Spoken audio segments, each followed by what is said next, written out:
Hello student, आप सभी को गोवर्धन पूजा की ढेर सारी शुभकामनाएं। आज मैं आप लोगों को बताने जा रही हूँ गोवर्धन पूजा के बारे में। तो आज का हमारा टॉपिक है गोवर्धन पूजा। तो आइए जानते हैं। कार्तिक महीने के शुक्ल पक्ष की प्रतिपदा को मनाई जाती है। यह त्यौहार भगवान श्री कृष्ण के प्रति आभार व्यक्त करने के लिए मनाया जाता है। गोवर्धन पूजा से कुछ खास बातें, गोवर्धन पूजा से जुड़ी हुई कुछ खास बातें मैं आप लोगों को बताती हूँ। पौराणिक कथाओं के मुताबिक एक बार भगवान इंद्र ब्रजवासियों से नाराज हो गए और भारी बारिश कर दी। तब भगवान श्री कृष्ण ने गोवर्धन पर्वत को उठाकर ब्रजवासियों को बचाया था। इसी वजह से हर साल गोवर्धन पूजा की जाती है। गोवर्धन पूजा को अन्नकूट पूजा भी कहा जाता है। इस दिन भगवान श्री कृष्ण की पूजा की जाती है, साथ साथ गाय बैलों की पूजा भी की जाती है। गोवर्धन पूजा के दिन घर के आंगन में आप लोग देखते होंगे, सभी के घर में लगभग होता है। तो आप लोग के घर में आपकी मम्मी, दादी या जो भी बड़े होंगी वो करती होंगी। तो ऐसे पूजा किया जाता है। गाय के गोबर से गोवर्धन पर्वत बनाया जाता है। इसे लेटे हुए पुरुष की आकृति में बनाया जाता है।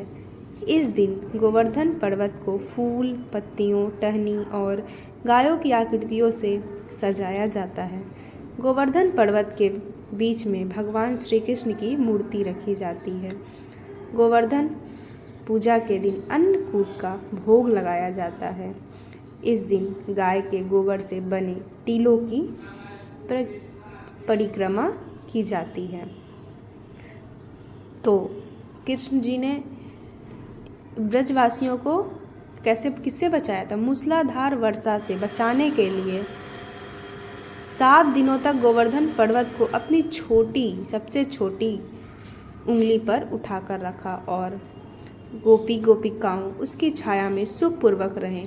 7वें दिन भगवान ने गोवर्धन को नीचे रखा और प्रतिवर्ष गोवर्धन पूजा करके अन्नकूट उत्सव मनाने की आज्ञा दी। तभी से यह उत्सव अन्नकूट के नाम से मनाया जाने लगा। हम लोग इसे 2 नाम से जानते हैं, जैसे एक तो हो गया गोवर्धन पूजा और दूसरा अन्नकूट नाम से भी जानते हैं हम लोग। तो क्यों मनाई जाती है? तो गोवर्धन पूजा भगवान कृष्ण और वर्षा के देवता इंद्र के बीच युद्ध की याद दिलाती है।